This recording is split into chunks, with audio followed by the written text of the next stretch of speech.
maa ngi lay fay Aïssatou di nuyu man tamit suñu mbokk internet yëpp bàyyiwuma kenn di la nuyu waa yow ak sa équipe bi nga àndal di nuyu tamit waa CFESAF mi nga xamante ne organisation boobu ci laa bokk fédération boobu ci laa bokk di nuyu di jiital ci nuyoo bi suñu présidente madame Dieye Ndeye Dagga ak teg ci képp koo xamante ne yaa ngi nekk ci biir CFESAF. waa xam nga CFESAF dafa bokk ci fédération mooy fédération sénégalaise des associations de personnes handicapées bi nga xamante ne nii monsieur Yatma Fall moom mooy président bi ci biir fédération bi dafa regroupé 28 organisations yow li nga wax léegi ne handicapé bi type handicapé yëpp a ngi ci am nañu moteur am nañu handicapé visuel am nañu suur yaa ngi ci albinos yi ñu ngi ci yëpp ñu ngi ci même accidenté de travail ak accidenté yi ñoom ñëpp a ngi ci association yu bëri la daal yëpp loo xamante ni dafa nekk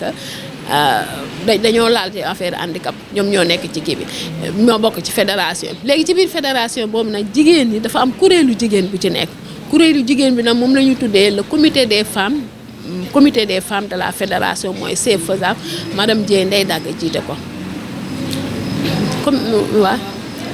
waaw comité bi nag dafa jóg pour xeex ak yelleef lépp loo xamante ne nii dafa jëm ci droit femmes yi rawatina femme handicapé yi parce que tamit dooy seet xam nga nekk handicapé double vulnérabilité la looloo tax nag yu bëri daf leen di xaw a jafe ci la ñu sosee comité bi pour rek gën a jege suñu association yi nekk ci fédération ñoom ñoo nekk seen comité seen section féminine ñoom ñoo ñëw bokkaat ci CFESAF mu nekk benn mu koy organisation boo xam ne dafa lëkkaloo ak organisation yu bëri.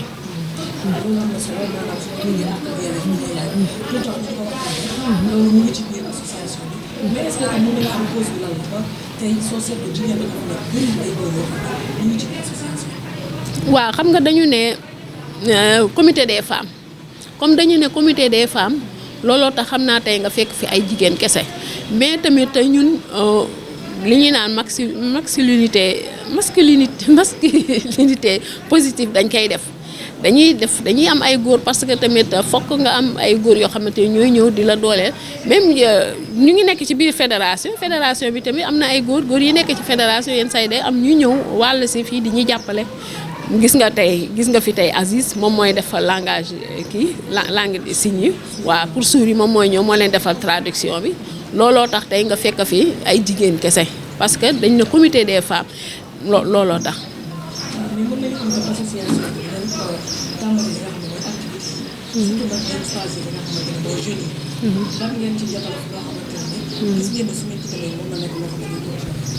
xam nga tey li ñu fi boole dañoo bokk CFESAF dafa bokk ci benn projet boo xamante ne waa VLF voix et leadership des femmes au Sénégal ñoom ñoo ko yore comme CFESAF dafa bokk ci projet VLF bi ci cadre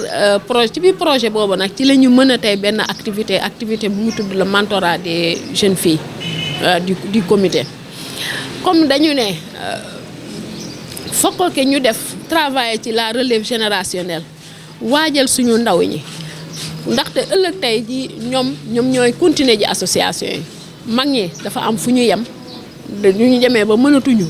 kon boo ñi nga xamante ni ëllëg ñoom ñooy continuer association ñoom ñoo koy yore fokk ñu waajal leen préparer leen loolu moo ñu fi boole tey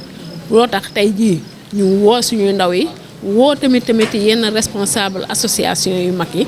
su ko defee ñu ñëw toog waxtaan xool naka la ñuy organiser mentorat boobu diggante les jeunes ak aussi tamit seen yenn responsable yi.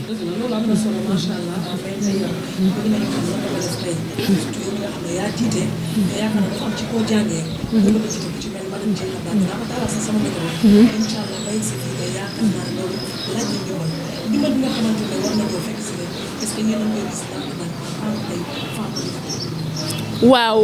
xam nga ñun fii dañuy travailler ak ay partenaires dañoo am ay partenaires yoo xam ne dañuy travailler ak ñoom dañuy travailler aussi tamit ak yenn ministère ci mel ministère de la femme ak ministère de l'action sociale dañuy travailler ak ñoom tey activité bi comme projet VLF ni ma la ko waxee projet VLF la ñoom ñoo ñu financé lii financer activité bi tey su ko defee ñu mën a ñun tamit woo suñu ndaw yi préparer leen parce que ci biir loolu dafa nekk loo xam ne dañ ko commencé ba pare sax parce que am na benn club bu nekk fii club des jeunes filles leaders boobu club boobu ñu ngi ko organiser ci cadre benn partenariat bu ñu am ak le réseau Siggil Jigéen ci biir partenariat boobu la ñu créé benn club le club des 5 jeunes filles leaders mu nekk ay ndaw yoo xamante ne nii dañu nekk ci biir benn programme actuellement nekk ci programme mu def ay émission rajo communautaire def aussi ay sensibilisation sur la santé de la reproduction ci la ñu nekk nii ci deuxième phase bi lañ nekk première phase bi jotoon nañu def benn plaidoyer avec le maire de la maire de la commune de Pikine Nord muy monsieur Amadou Diarra defoon nañ foofu benn plaidoyer mu nekkoon benn réussite parce que li ñu doon ut ci plaidoyer boobu mooy accès ak accueil des personnes handicapées dans les structures de santé parce que da ngay dem des fois ci benn poste de santé handicapé du ñëwee du mën a dugg du mën a yéeg du accessible ci moom léegi nag loolu lañ doon def ñu commencé woon ko nag ci Pikine Nord ciblé woon ci benn poste de santé mu poste de santé Imam Madani muy nga xamante madame Sougou moo fa nekk ICP maire bi ñu defee plaidoyer 5 jeunes filles ñoom ñoo def plaidoyer bi pour maire appuyer poste de santé parce que da doon accueillir personnes handicapées yu bëri parce que ICP bi da doon dudul dara da doon jàppale les personnes en situation de handicapé ba tax tamit ñu bëri doon fa ñëw kon ba ñu ne comme poste de santé bi bëri na ay handicapés yu fii ñëw en consultation donc fokk ñu defaraat ko seet noonu la ñu mën a appuyer poste de santé bi ci suñu cadre plaidoyer ci la maire utal poste de santé ba benn ambulance aussi tamit dafa benn rampe boo xamante dina rendre accessible foofu handicapé bu ñëw ak sa photo yëpp da ngay ñëw rek nga daal di yéeg. macha allah waaw maire champion mooy le maire champion. waaw maa ngi koy déggee bu baax a baax. ñu gis ne aussi li nga xamante ne mooy li ngeen def yombul. parce que soo seetloo da loo xam ne handicapé yi nga xam ne handicapé physique yi rek ñoo koy mën. waaw ñi nga xam ne ay visuel la duñ ko mën. ak suuf yi léegi naka ngeen def ba organiser loolu parce que loolu aussi temps la jël mën naa eggal li nga xam ne waaw xam nga comme dañu ne fédération des personnes en situation de handicap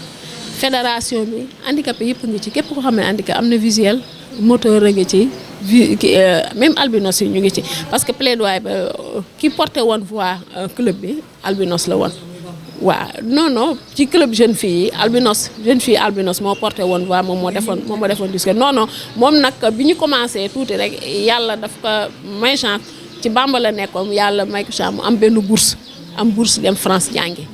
waaw kooku moom jàmbaar la woon wax dëgg yàlla jàmbaar la trop tey convoqué woon nañu benn albinos mais au dernier moment dafa am empêchement looloo tax tey ñëwul mais fédération bi ñëpp ci bokk gis nga club bi aussi tamit même chose que club bi aussi tamit type handicap yëpp ngi ci ñoom ñëpp ngi ci suñuy génn dañuy ànd ak ñoom non voyant dañuy ànd ak moom dem parce que dafa am solidarité boo xam dafa am ci biir dafa am solidarité kuy génn fekkente ne nii non voyant bi tey ji suñ doon génn xam na ne man handicapé motrice laa moom a gën a dëggal lu may wax suñu génn taafaal in sa saag ma téye ko damay téye loxo moom mu téye sama saag xam nga kooku foofu dimbalante ñu jàppalante ñu daal di dem loolu la ñuy fonctionner moo tax fu ñu bëgg a dem ñu dem fa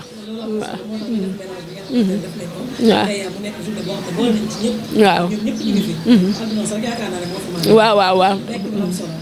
mais buñ demee ci li nga xam ne mooy projet bi tey est-ce que mën nañu xam ne Astou Fatou li nga xam ne mooy projet bi fu mu bëgg egg ngeen wax ñu ko bu ko defee Sénégalais yi lay seetaan tout ñi nga xamante ne mbokk internet yi nga xam ne ñu seetaan Trace TV mën a jàppale association mu jëm kanam. waaw projet bi moom waa VLF dañu jóg tey pour ñëw jàppale suñu comité des femmes xam nga fi ñu nekk nii ci locaux yu bees yi nga xamante ne comité bi moo ko am ci locaux yu bees la moom fa la ñu nekk nii te locaux yi waa VLF ci projet bi lañ ñu ko équipé ñu ngi leen di gërëm ñu ngi gërëm waa VLF bu baax parce que ñoom ñoo équipé locaux yi jëndal ñu matériel informatique bien que am na lu des te ñuy ñaan yàlla ñeneen ñi nga xamante ni yenn partenaires yi nga xamante ni ñu ngi travailler ak ñoom di leen ñëw complété ko mais ñoom def nañ ci lu bëri ba pare rendre ko accessible defal ñu ci benn rampe pour suñu ñëwee rek ñu mën a yéeg ci kaw loolu yëpp ci projet bi la nekk te tamit am na yeneen yu des dinañ defaraat suñuy texte juridique suñu règlement intérieur tout ça grâce au VLF defaat tamit recensement te prochaine étape yi nga xamante ne ni mu ngi nekk ci biir projet bi war nañu defar benn comité de jeunes comité des jeunes boo xamante les jeunes filles et les jeunes garçons ñoo ciy nekk. kon boobu tey jeune fille la ñu convoqué ñoom ñoo fi ñëw mais aussi tamit prochaine étape beneen bi di ñëw dañuy ñëw woowaat aussi jeune garçon yi su ko defee ñu ñëw former benn section bu dëgg section jeune boo xamante ne bu dynamique pour toujours rek ci cadre préparer relève générationnelle bi. macha allah loolu am na solo. mais en tant que jiit nga jiite nekk personne handicapée jiite nga tey soo ma doon wax li nga xam ne mooy àq ak yelleef bi nga xam ne ci toolu terrain. bu doon lay doon wala ñuy jox madame Diop. waa àq ak yelleef bi bëri na moom wax dëgg yàlla moom ñu ngi ñaan daal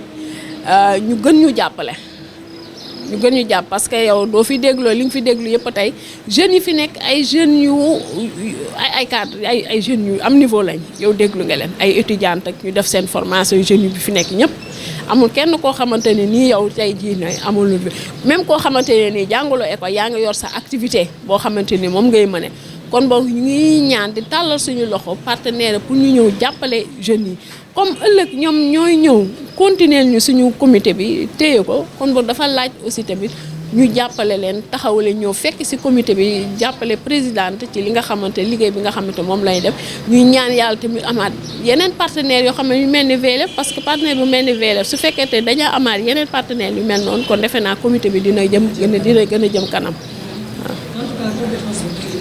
dama lay bàyyi ma madame Dieye lu mu tañaat mooy suñu njiit moo jàngal ñëpp lay bàyyi nga toog waaw madame waaw bëggee bu baax a baax après ma jox madame Dieye waaw madame Dieye moom mooy suñu présidente muy présidente boo xam bu ñuy tiitaroo bu ñu naw waaw ndax présidente boo xamante ni nii dafa ñëw di ñu jiite di ñu tette wan ñu yoon bi lépp loo xamante war nga ko def madame Dieye dina la ñëw encourager la féliciter moom daal daf ñoo teg ci yoon bu baax pour ëllëg tamit ñu mën a demal suñu bopp kon boog loolu c'est pas facile du ñëpp ñoo ko mën a def kon boog loolu ñu ngi ko ciy gërëm di ko ci encourager bu baax di remercier suñu mbokk internautes yi di remercier waa Khass TV di leen ñaanal yàlla di ñaan ci yàlla mu wane la waat ñu ci yeneen tamit yeneen am kii émission ma ngi leen di gërëm bu baax di la gërëm bu baax yow Aïssatou merci beaucoup. jërëjëf mbokku internet yi comme ni ma leen ko waxee woon sànq fii ci Khass TV nee naa leen dama nekk personne handicapée di topp samay mbokk handicapé. merci waaye dama tuddee émission bi ñëpp ci biir. ba tax na nag tey ñu ngi doon waxtaan bu am solo waaye ki nga xamante ne moom dafa bokk ci mbir mi jàpp ci mbir mi bokk ci projet bi war ñoo jàppale moo teew. te yaakaar naa ne dina fànn kenn du ko jeex mi ngi nii toog li tax projet bi am ak fan la ñu jëm ak handicapé yi moom laa fas yéene waxtaan Ndeye Fatou Diome Aïssatou mi ngi leen nuyu di wax dalal jàmm Khass TV. Aïssatou maa ngi lay nuyu di la sant. di la fay maa ngi lay gërëm di la fay. jërëjëf man maa ngi tudd Ndeye Fatou Diome ñu ngi may du moins man maay responsable régional du projet voix et leadership des femmes au Sénégal. projet la boo xamante ni ñu ngi ko taxawal ci Sénégal pour jàppale kuréelu jigéen ñi. nga xam ne ñoom ñooy yëngu ci wàllu àq ak yelleefu jigéen ak ndaw yi ci dëkk bi. donc loolu moo waral projet bi. projet la boo xamante ni mu ngi liggéey ci réew mi yëpp ndax gox boo dem am na fa intervention. te am na itam man ni ma nekkee ci région de Dakar am na sama yeneen naataango yoo xamante ni ñu nga nekk ci région yi. boo demee Thiès am na sama naataango bu fa nekk. soo demee Kaolack ba Ziguinchor am na sama naataango bu fa nekk. projet la boo xamante ni mu ngi nekk ci ONG bu ñuy wax ONG CECI nag kuréel la boo xamante ni waa Canada ñoo ko fi taxawal depuis 1984. et projet bi mu ngi commencé ci 1999 la commencé pour 5 ans. di liggéey tey jii ak ñaar fukki jigéen ak juróom ñaar fukki kuréel ak juróom. et ci ñaar fukki kuréel ak juróom am na ci juróomi réseau yoo xamante ni misaal du kuréel kese sax waaye kuréel la nga xam ne dañuy liggéey ak kuréel yi. di liggéey ak di kii ak ñoom. donc loolu mooy projet bi ci tënk. et projet la boo xamante ni biñ koy taxawal dafa am lenn loo xam te dañ ko gis. ci kuréelu jigéen ñi moo di benn ñoom yàgg nañ di liggéey et ci seen liggéey gis nañ ne presque xam nga nit kuy daw léeg-léeg di nga daw ba sonn presque boo xoolee organisation jigéen yu bare yëpp dañu xawoon a sonn et coono boobu li ko waraloon moo di léeg-léeg ci seen wàllu kuréel gi doxalinu kuréel bi la léeg-léeg du ñu am xaalis boo xam ne mooy tax kuréel bi dox waaye léeg-léeg itam du ñu am ku leen di jàppale du ñu am jàppandal donc projet bi ñëw tamit pour fexe ba kuréel yooyu jógaat waaye itam kuréel yi ñiy yëngu ci wàllu jigéen ak nu mu tëddee ak ndaw ñi fexe ba nga xamante ni dooleel leen ba nga xam ne ci biir organisation bi doxalin bi sax ñoom dinañ fexe ba ñoom ñu gën a mën a jëm kanam. waaye am na bànqaas yoo xamante ni ci la ñuy liggéey mu di fexe ba nga xam ne tey jii jigéen ñi ñoom duñ dem ñoom kese daañu am ay góor yu ñëw di leen dooleel. ñu tuddee ko masculinité positive. sànq maa ngi la naan kuréel yu ci bare dañoo xaw a sonn li koy sonal rek moo di presque ña koy jiite ñëpp ay mag lañu te amuñu kenn ku leen di ñëw di jàppale si léeg-léeg sax ñoom kese ñoom ñooy dem membres yi seen bopp léegi dañuy sonn parce que financement amul wala boog ñu leen di encadrer amul wala boog sax doxalin bi si boppam dañuy dem ba faf sonn ci léegi nag tey jii ñu ngi leen di gunge pour fexe ba nga xam ne dinañu indi ndaw ñi ñu ñëw parce que ndaw ñi xaj na xamuñu intérêt bokk ci kuréel wala bokk duñ ci gis xaalis wala duñ ci gis leen loo xam te nii dina leen ci jëriñu seen intérêt lay doon donc dañ leen di fexe ba gunge leen ba ndaw ñi ñëw bokk si looloo waral tey jii nag ñu ñëw fii CFESAF jiite jeunes yi ndax CFESAF tey jii ci kuréel yi nga xamante ni ci ñaar kuréel ak juróom yi nga xam ne la ñu financé la bokk te tey jii seen ndaje bi tey moo di fexe ba ndaw ñi mën a ñëw bokk si ci kuréel bi waaye ñëw engagé wu di ñu am ay kilifa ci biir kuréel gi donc kenn ku ci nekk tey ci ñoom am na kenn kuñ la taftal koo xam ne moom mooy doon sa mentor koo xam ne lépp looy def da ngay ñëw ci moom waaye aussi moom moo la naan jaaral fii bul jaar fee defal nii ba nga xam ne ëllëg mag ñooñu xëy na bu ñu demee ba mënatuñu wala boog ñu am yeneen yitte yoo xamante ni tax na ba mënatuñu jublu ci organisation ñoom ñu jël relève bi donc loolu daal moom moo waral bés bi tey waaw loolu am na solo mais la ci sant waaw comme ni nga ko waxee soxna Ndeye Fatou loolu am na solo mais da nga ne jigéen ñi bi nga waxee sànq rek jigéen ñi ngay wax kuréel jigéen mais naka nga gisee li nga xam ne mooy jigéen ñi nga xam ne handicapé lañ surtout nag ñu dem ñoom taxawal seen projet yow bi nga xam ne personne valide nga te yow ci projet bi nga bokk nga ñëw dund ko ak ñoom naka nga ko dundee mën naa ne lenn moo gën a tax sax ba projet bi jël leen ndax pas-pas bi ñu am pas-pas bi et ak organisation bi ndax sànq maa ngi lay limal bànqaas yi nga xam ne ñi moo gën a tax moom moo nekk ci pour projet bi mu di l'inclusion tamit ci la bokk inclusion c'est-à-dire que tey jii dañuy jëlaale li nga xam ne c'est-à-dire ñi nga xam ne ñii ay nit lañ ñoo xam ne amuñu doole wala boog ñu am lenn loo xam ne ñoom xalaat nañ ci seen bopp ne amuñu keneen am na ko te amuñu ko alors que ñoom am nañ yeneen capacité yoo xam ne nit amu ko sax nit koo xamante ni ñoom la amu ko donc